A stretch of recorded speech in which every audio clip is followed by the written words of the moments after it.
Hello বন্ধুরা, welcome to my channel. আমি দীপঙ্কর। আজকে তোমাদেরকে আইপিএল 2025-এর খেলা সম্বন্ধে জানাবো। আবারও ব্যর্থ হলো বিরাট। ঘরের মাঠে ফিরতেই হার বেঙ্গালুরু। চেন্নাই সামিতে দাপট দেখালো সিরাজের দল।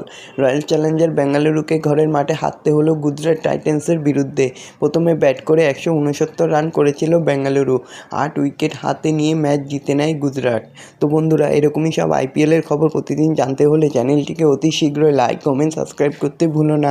আর বন্ধুদের মধ্যে প্রচুর পরিমাণে শেয়ার করে দাও, যাতে আমার 4000 ঘন্টা ওয়াচ টাইম খুব শীঘ্রই পূর্ণ হয়ে যায়। তো বন্ধুরা, ঘরের মাঠে হারে ফেরালো রয়্যাল চ্যালেঞ্জার বেঙ্গালুরু।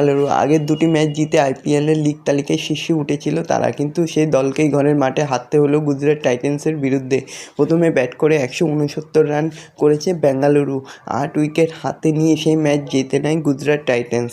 তবে যাই হোক, গুজরাট টাইটান্সের ব্যাটিং ভালোই ছিল।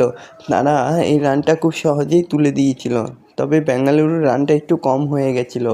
বেঙ্গালুরুর ফর্মে ফেরালেও সেই জস বাটলারকেও 73 রানে অপরাজিত থাকছিল, কিন্তু ম্যাচ শুরুতে সহজেই ক্যাচ ফেলেছিলেন তিনি। স্টাম্প করার সুযোগও হারিয়েছিলেন।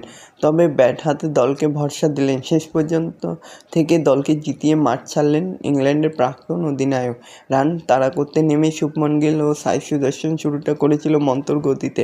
এরই মাঝে শুভমনকে আউট করেন ভুবনেশ্বর কুমার। বাটলারের সঙ্গে জুটি গড়েন সুদর্শন। তারা 75 রানের জুটি গড়েন। এই জুটিটাই গুজরাটের জয় নিশ্চিত করে দেয়।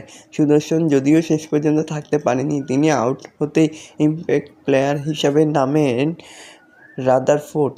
30 রানে অপরাজিত বাটলার এবং তিনি মিলে ম্যাচ শেষ করেন। টস জিতে বেঙ্গালুরুকে ব্যাট করতে পাঠান গুজরাটের অধিনায়ক শুভমন গিল। তার এই সিদ্ধান্ত যে খুব ভুল ছিল না তা প্রমাণ করে দেন সিরাজরা।